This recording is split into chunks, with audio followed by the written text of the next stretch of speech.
What's up, guys? This is PS Rambo. I'm here for 216 The Beat Radio, and we are here with Jimmii Montana, Cleveland lyricist, and we are going to be doing an interview with her today. She has a project coming out on September 10th. Yes, ma'am. Called Black. Yes, ma'am. All right, so we're going to talk about that, talk about her as an artist. So let's get started. You actually grew up one of 9 kids. Yes, What was that like? That was it was cool. When it came to like living where I live, and having that much backup, that much ammo. Right. But because you had a whole team. oh yeah, and people used to say like, your mom's got a whole baseball team over there. But in the house it was different. It was crazy in the house. You know, it's just having to clean up and do all of that. But for the most part, and we're so close. We're still close to this day. You know what I mean? So Shout out to my brothers and my sisters. How did that help mold you into the person and the artist that you are today? just being able to, even though we grew up in the same home, we had different lives, you know what I mean? So being able to watch them, my brother's also an artist and he sings, so being able to just watch him go through things, watch my mom go through things, it just kind of helped me become who I am and realize what I don't want to do and what I do want to do. So.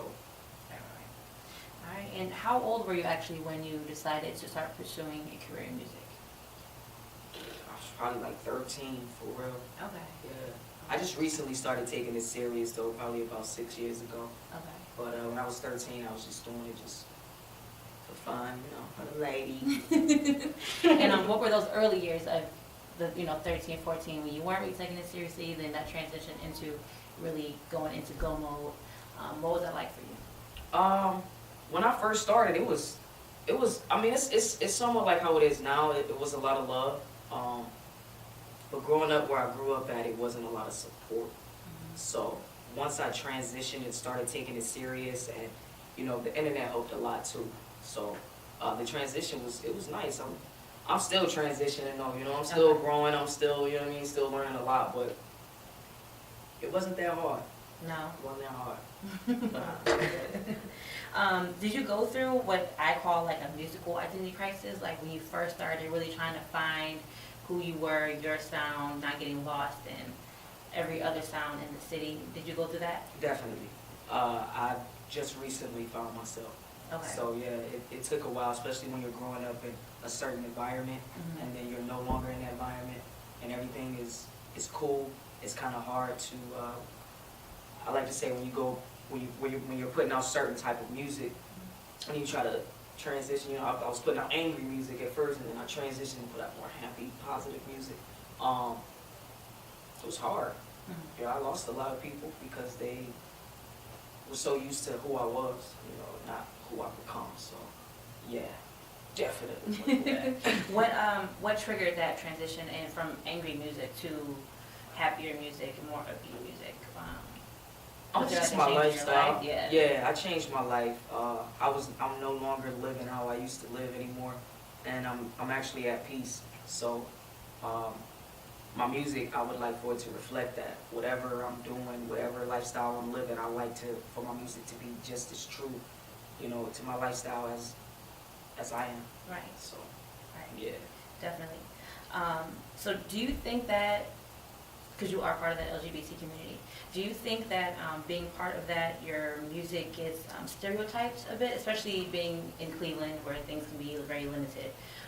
Do you feel like your music is stereotyped at all? Oh, definitely. Yeah. Yeah, definitely. I get called a stud rapper all the time. Like, stud rapper, and I'm just like, nah, I'm just an artist. You know what I'm saying? Like, so you don't even take that word out because you don't say that's the male rapper over there, and then, here's you don't do that, so don't do it with me, y'all. Right, exactly. It's an artist. It's a respect thing. Definitely. Okay. Definitely. How do you combat that when you run into things like that?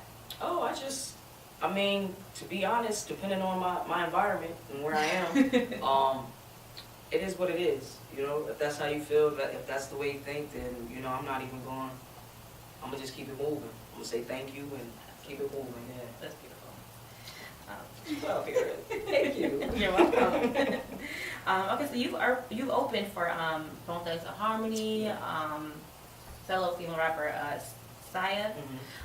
What's that like? That feeling of you being on stage? Like what is that like for you? I just got chills. Oh, you saying that.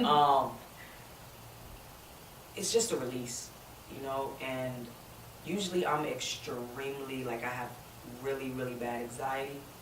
So depending on the support and the love that I get, that plays a really big part in the performance. But the stage is somewhere I would love to live. You know, if I could, I would live, eat, breathe, poop the stage. For real, yo. But yeah. So that's definitely your happy place. Oh, definitely. That's what's up. And Black is your first project that you're gonna be releasing, right? It's my first original project. Your first original project.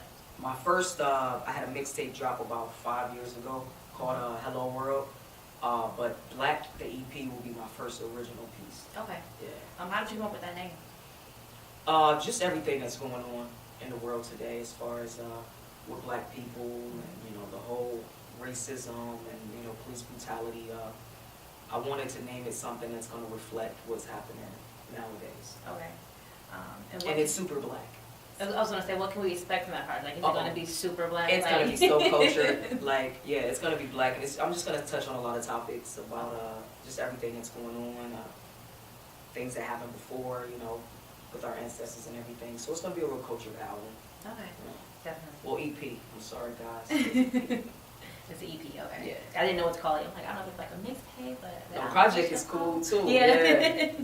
And your birthday is actually September 2nd. So 22nd. I mean 22nd. Yes. So it sounds like going out and getting this EP is gonna be a great birthday gift. She right? is on the right track. Definitely, yo. That sounds like definitely a go. So we're definitely gonna be supporting that. I can't wait to hear it. Like I said, I've been Googling new music and I've been on SoundCloud and everything, trying to listen to everything that I possibly could. So I'm definitely looking forward to it. So Thank you, yo. You're definitely welcome. I appreciate that. And, that's it for our interview. So thank you guys. Jimmii Montana, her new project will be dropping, like I said, September 10th. Black, look out for it. And where can they find you at? Social media. You can find me on Twitter at JIMMII Montana. You can find me on Instagram at The Real JIMMII Montana. Facebook, JIMMII Montana. SoundCloud, JIMMII Montana. YouTube, JIMMII Montana 1. And swag me. Shout out to all my supporters. Shout out to my city, Cleveland. Shout out to 216 Beat Radio. Shout out to my manager. Shout out to anybody I forgot. Swag. We out, y'all. Thank you.